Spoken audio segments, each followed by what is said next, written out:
Hello everyone, welcome back to another video. আমরা use of use to previous পার্টে শিখেছিলাম কিভাবে ইংলিশে বলতে হয়। আগে কেউ কিছু ছিল অথবা আগে কারো কোনো পরিচয় বা অবস্থা ছিল কিন্তু এখন আর তা নেই, এরকম ধরনের সিচুয়েশনে কিভাবে কনভারসেশন করতে হয়। আজকের ভিডিও টপিক একটু ভিন্ন। এই ভিডিওতে আমরা শিখব কিভাবে বলবেন কেউ কোনো কিছুর সাথে অভ্যস্ত হয়ে গিয়েছিল, মানে কেউ কোনো কিছু হওয়ার সাথে অভ্যস্ত হয়ে গিয়েছিল। দেখেন আমার হোয়াইট বোর্ডে কিছু রিয়েল এক্সাম্পল লেখা আছে, এই এক্সাম্পলগুলো দেখলেই আপনি বুঝবেন কোন ধরনের বাক্য আমরা আজকের ভিডিওর স্ট্রাকচার ব্যবহার করে ইংলিশে কনভার্ট করে কনভারসেশন করব। দেখেন বাক্যগুলো হচ্ছে, আমি গ্রামের পরিবেশের সাথে অভ্যস্ত হয়ে গিয়েছিলাম।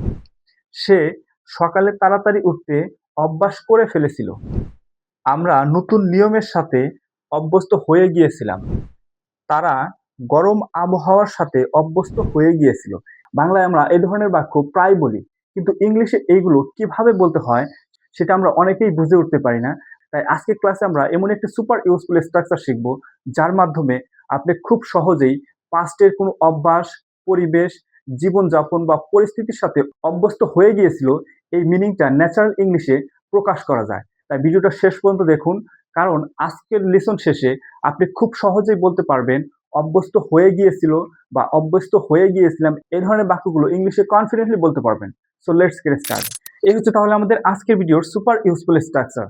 আজকের ভিডিওতে আমরা শিখবো use of use two part 6 এর স্ট্রাকচার দিয়ে কিভাবে ন্যাচারালি অ্যান্ড কনফিডেন্টলি ইংলিশে কনভারসেশন করতে হবে। চলুন তাহলে প্রথমে আমরা আগে স্ট্রাকচার এবং এই স্ট্রাকচার আমরা কোন সিচুয়েশন ইউজ করে কনভারসেশন করব সেটা ভালোভাবে শিখে নিই। দেখেন সিচুয়েশনটা যদি এরকম হয়, কেউ অতীতে কোনো কিছুর সাথে অভ্যস্ত হয়ে গিয়েছিল। একটু কেয়ারফুলি বুঝে দেখেন, যদি আপনি সিচুয়েশনটা বুঝতে পারেন তাহলে আপনি এই স্ট্রাকচার আপনার রিয়েল সিচুয়েশনে সহজে ইউজ করে কনভারসেশন করতে পারবেন। যদি সিচুয়েশনটা এরকম হয়, কেউ অতীতে কোনো কিছুর সাথে অভ্যস্ত হয়ে গিয়েছিল, দ্যাটস মিন কেউ অতীতে কোনো কিছু হওয়ার ক্ষেত্রে অভ্যস্ত হয়ে গিয়েছিল, এরকম ধরনের কথা কিভাবে বলতে হবে। চলুন এখন আমরা স্ট্রাকচারটা একটু ভালোভাবে বুঝে নিই। দেখেন স্ট্রাকচারটা হচ্ছে subject plus goat use two plus NPV. NPV অর্থ হচ্ছে নাউন প্রোনাউন। তো চলুন এখন আমরা এই স্ট্রাকচার দিয়ে এই সিচুয়েশনে কিভাবে কনভারসেশন করতে হবে তার জন্য এই তিনটি রিয়েল এক্সাম্পল প্র্যাকটিসের মাধ্যমে বুঝে নেই। চলুন প্রত্যেকটি এক্সাম্পল আমরা অন বাই অন বুঝে নেই। দেখেন প্রথম এক্সাম্পলটি হচ্ছে, I got use two hostel life. দেখেন যদি মিনিংটা বোঝেন তাহলে কিন্তু আপনি খুব সহজেই বুঝতে পারবেন এই সিচুয়েশনে কিভাবে বাক্য গঠন হয়। মিনিংটা হচ্ছে, আমি ছাত্রাবাসের জীবনের সাথে অভ্যস্ত হয়ে গিয়েছিলাম। কেউ অতীতে কোনো কিছুর সাথে অভ্যস্ত হয়ে গিয়েছিল, এরকম ধরনের কথা কিভাবে বলতে হয় আই বিলিভ আপনি প্রথম এক্সাম্পলের মাধ্যমে বুঝতে পারছেন। দেখেন এখানে আমাদের নাউন প্রোনাউন কিভাবে ব্যবহৃত হয়। এখানে হোস্টেল লাইফ এটা হচ্ছে কি একটি noun phrase. So I believe আপনি নাউন প্রোনাউনের ব্যবহার বুঝতে পারছেন। চলুন এখন আমরা সেকেন্ড এক্সাম্পলের মাধ্যমে আরেকটু সহজভাবে বুঝে নেই। দেখেন সেকেন্ড এক্সাম্পলটি হচ্ছে, he got use to the new environment. তাহলে মিনিংটা হচ্ছে কি দেখেন, সে নতুন পরিবেশের সাথে অভ্যস্ত হয়ে গিয়েছিল।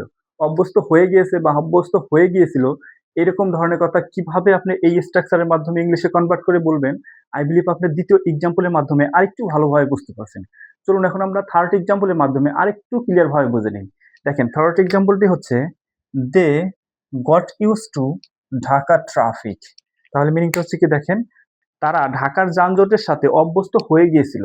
দেখেন সিচুয়েশন অনুযায়ী কিভাবে বাক্য গঠন হয় আপনি কিন্তু এই তিনটি রিয়েল এক্সাম্পল প্র্যাকটিসের মাধ্যমে বুঝতে পারছেন। মনে রাখবেন গট ইউজ টু ব্যবহার করা হয় যখন বলতে চাই কেউ অতীতে কোনো কিছুর সাথে অভ্যস্ত হয়ে গিয়েছিল। আজ আপনি শিখলেন use of use tour super useful structure, যেটি দিয়ে আপনি খুব সহজেই ইংলিশে বলতে পারবেন অভ্যস্ত হয়ে গিয়েছিলাম বা অভ্যস্ত হয়ে গিয়েছিল, এই ধরনের বাক্য। এখন আপনার কাজ হলো আজকের ভিডিওর সিচুয়েশন অনুযায়ী আপনার রিয়েল কনভারসেশন থেকে আরো কিছু সেন্টেন্স তৈরি করে প্র্যাকটিস করা।